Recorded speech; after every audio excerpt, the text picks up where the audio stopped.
Howdy y'all, Fuzzy Biker here. We're in the Fuzzy Biker garage today. There's the Royal Enfield Himalayan. We're going to talk about that hot rod. The reason we're inside is, if you look out there, this is January in Iowa. And I really think you could take the whole month of January out of Iowa and you'd have a much better state. But I live on a hill, there's ice on the road. And so what we're going to do today is we're going to stay inside and talk about 5 hacks or 5 things I've done or 5 essentials or whatever you want to call it that I've done to make my Himalayan a much more enjoyable motorcycle. For my usage, I put about 16,000 miles on this bike, and we're going to talk about what I've done for luggage, for carrying capacity to make this thing more usable, what I've done to the suspension to make that work better for me. We're going to talk about rider protection and motorcycle protection, comfort. We're going to talk about a couple of the fun things I've done for the motorcycle just to give it a little personality, and then in the end we'll talk about a bonus item. We'll talk about the drivetrain, power plant and drivetrain. But so let's start with the what I've done for luggage. When I got the bike, you got to have somewhere to just put things. So I put this bag on here. I've had this on several of my motorcycles in the past, and I just keep things in there like Tylenol and a rag and little things like that. Allergy pills. Coming over here, I've got 2 bags on the back. I didn't want the great big racks on the back. I didn't want the great big bags. I wanted small bags because my goal with this bike was like a day bike, go out for a day or 2 at a time maybe. And if I take trips, I can always take shorter trips, and make this work. But so I got these small racks. I got those at baxtercycle.com. And they put on in about, I think they took me half an hour to put on maybe. And I got these bags off Amazon. And these bags, I carry my gloves, paperwork, things like that. Actually, the paperwork's under the seat. Insurance papers and such, but gloves and stuff like that in this bag. And that bag is pretty much empty most of the time. In the summer, I might carry cleaner in here to clean my glass, but otherwise it's just like that. Pretty much empty. So I got plenty of storage really for what I ride this bike for. I use this for, this is actually a pretty important part of my luggage system, just extra jacket or things like that. The problem with carrying a jacket with this is it gets covered in dust, but if I want to carry something a long distance, go to the grocery store or whatever, I can put bags underneath that. What I would like to do in the future for luggage on this bike would be, I would like a larger luggage rack. Now, it's not a necessity right away, but someday when I start going some places, a little farther, I might do something like that. I do have a bag that I can throw over this. It's up in the corner over there, and that's what I use for my camping gear and stuff. But anyway, so that's that. Jumping down to suspension, let's talk about that. First thing I want to point out right away with this bike is the fact that it has a 21-inch front tire. And I think that is a key element of the suspension of this motorcycle. Anybody that gets a Himalayan, that's a big deal. 58-inch wheelbase. It's a 21-inch 90/90 front tire. And I put a Dunlop Trail Max Mission on there. And I found that to be just an amazing tire. We'll get back to that in a minute. So when I got the bike, it was running Seat, stock Seats, and they were a good tire, and they were lighter, a lot lighter than this. At about 4,400 miles, I got a big staple in the back tire on the Seat. The Seat was actually wore out, so I had already bought this tire, this Dunlop Trail Max Mission, and I had it put on. I've just loved it. Never to look back. It's twice the weight. It's heavier. It takes more power to run, so the bike has a little less power. You can barely tell the difference, but it's there. But on the upside, it's got these incredibly large, heavy lugs on the side. Had all kinds of tread. This tire's got about 11, 12,000 miles. But here's the new one over here that I've got sitting here just waiting. I keep tires ahead of time. That's for my Triumph. But look how those lugs are. So anyway, one thing I've got to say about this tire is, when I first got it on cold weather, it was terrible. And by cold, I mean just above freezing. Anything above 40 was okay, but anything below 40, it started getting squirrely. As the tire wore in, it kind of got this pan shape to it instead of a round shape. And I think it actually started working better. Oh, look at that big chunk out of there. But I've really enjoyed it.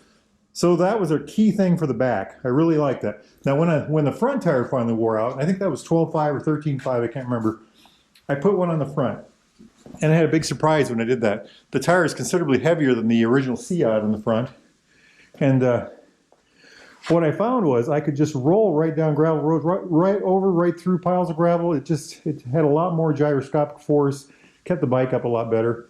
And so for me, this bike with those tires is a much more stable platform for back roading, dirt roading, and just riding like that, especially at speed. You know, if you go 50, 60 miles an hour, those tires are great.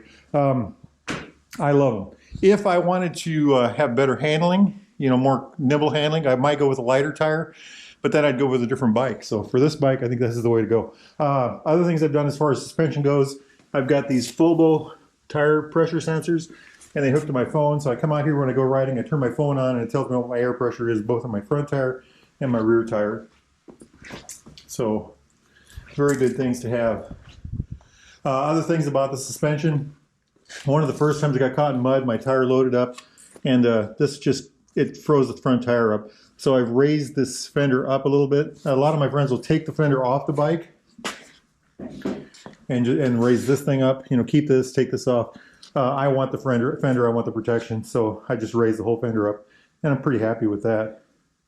Other things about this suspension that I would throw in, I've done nothing. It's the stock shocks, stock forks. I've got friends that have gone with the Hagon or YYS or YSS, whatever it is, suspension systems, and they're great. They really are. But to me, this bike has a great suspension from the factory. For the kind of riding I do, it works very well. Let's talk about brakes right quick. That's another thing people always talk about. They change the brake pads, get metallic brake pads or whatever.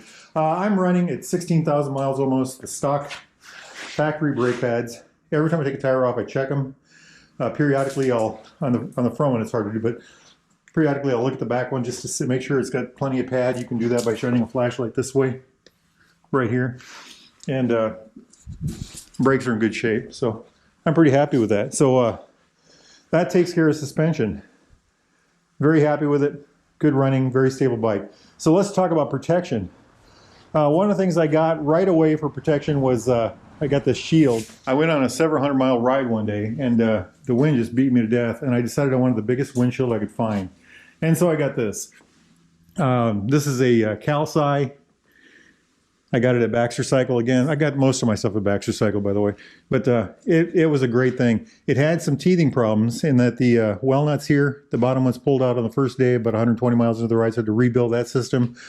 I called Calci, they gave me options, and I just went down to the hardware store and bought the parts. The other thing I had to do was the mounting system here, these were inadequate, the original system, so I took those out. I put these fat washers on there, longer screws. Anyway, made it work.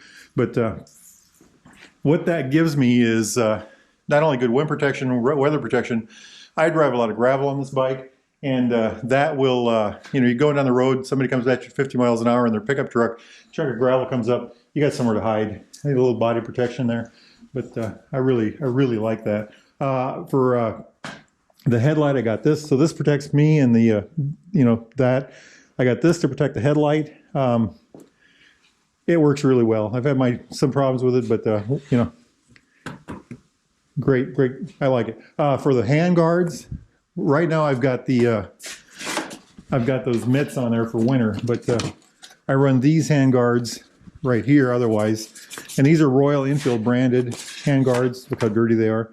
But when you turn your wheel, since they're mounted on the end of the handlebars, when you turn your bars, it clears the windshield. You don't have to worry about hitting that.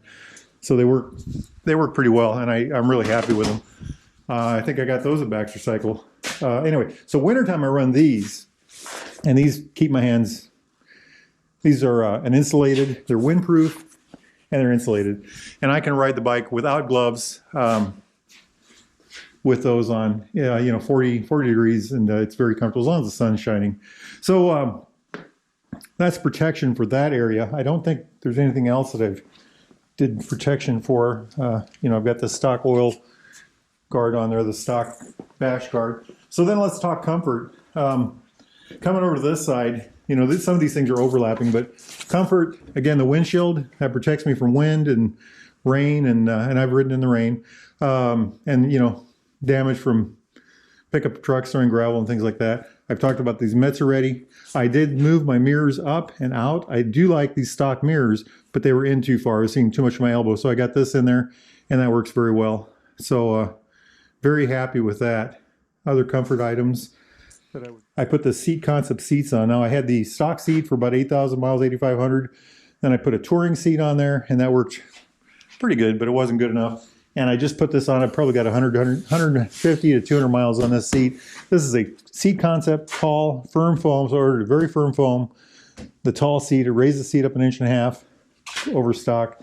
And so far, I'm just thrilled to death with it. It's much wider here, and I'm much wider in that area, so that gives me, a little more comfort. And it's taller. And what that has done, interestingly enough, something I wanted a taller seat so I could look over my windshield a little better. I was looking over the windshield already, but this gave me a little bit more. And that seat actually gave me a lot more. So I'm very happy with how much that's worked. So something else I got out of that seat that I did not expect was I sit up higher. So my personal body CG is higher. The bike CG stayed the same. There's that difference between my personal body CG and the bike CG. And that's given me just a little bit more leverage or maneuverability or flexibility, and I feel like I have slightly more. I feel like the bike has a little less inherent stability or built-in stability, but it has a little more controllability. I can do more to make the bike move just a little bit differently, and I'm very happy with that. So they also make a back seat for it, but I didn't get that because I didn't see the point. So we've talked about luggage, suspension, protection, comfort, other comfort items that I would throw in. That's about it. So let's talk about, I guess what I'd call it swag, things for fun. I like these stars. Consider this to be like my Jeep. So I got those Jeeps, like stars like Jeeps have on them. I'm a Bigfoot fanatic, in case you haven't noticed. Bigfoot on here, I got Bigfoots all over here. They're just so y'all know, that's how I pay for these motorcycles. I make and sell Bigfoots. But, here it is on the back. And then now this is a really important thing. And it's something easy to overlook. But see this foot here? This is a very large Bigfoot. And I got the bike. It's got a very small, from the factory, very small foot. So when you put the kickstand side stand down, you'd sink right into the dirt. So I bought one of those larger ones, and it worked pretty good. And I was out at I think it was a dam site. We were building a new dam, and put the bike down and the thing started to sink in. I thought, oh, not big enough. So I made this thing for me. This is 1/4 inch aluminum, and it's made to fit on the original kickstand, and I made it on my bandsaw over there. I have a little video about it, but I just love that thing. It looks like I need to tighten it up, but it works really, really well, and I'm very happy with that. So other things of swag I've put on here, I don't really see much. I think that's about it. So let's talk about the powertrain. And I want to just throw this in. The powertrain is a 411cc engine, but it doesn't produce a lot of horsepower. It produces a lot of torque. And I think what they've done there is they've understressed the engine so that you have more longevity out of it, more grunt out of it without having to worry about overheating it so much or, all those kind of things. So I'm very happy with that. It's a single cylinder with just 2 valves, 1 intake, 1 exhaust. Very easy to maintain. I just take the tank off. I can adjust my valves. Oil change, I pop that out. Oil pours out, and the filter's right here. Very accessible. The other thing about this engine on this bike is the air filter is incredibly accessible. Pop these 3 screws out. This pops off. Little screwdriver to get the little cap off, and there's an air filter right there. You don't have to dig under your tank. I've seen bikes where they're under the tank and things like that. And it's easily accessible. So an air filter is a very important thing on a bike like this, so that's something I got to say about that. The other thing is it's got a 5-speed transmission, which is plenty of transmission. The bike, like I said, has a lot of torque, so 5-speed works very well. And then this chain drive, the first chain I got lasted about 9,500 miles, I think. And I think I adjusted it way too much. It took a lot of work, and it wore out pretty quick. This one, it's 16,000 miles. What's that, 7,000 miles on it? Seems to be doing pretty well. I've got a new one ordered, new chain and sprocket ordered. That should be here any time. But this one actually looks really well. I haven't had to adjust it so much. If you look at that, there's plenty of adjuster left. So very happy with that. But so that is my beautiful, dirty Himalayan. Can't ride a bike today, so what do? Well, we hop in the garage and we talk about it. Hot rod Himalayan. Now, if it's nice and warm wherever y'all are, get yourselves out there in your motorcycles and ride. If not, do what you got to do to get by, my friends. Life is good. Wahoo!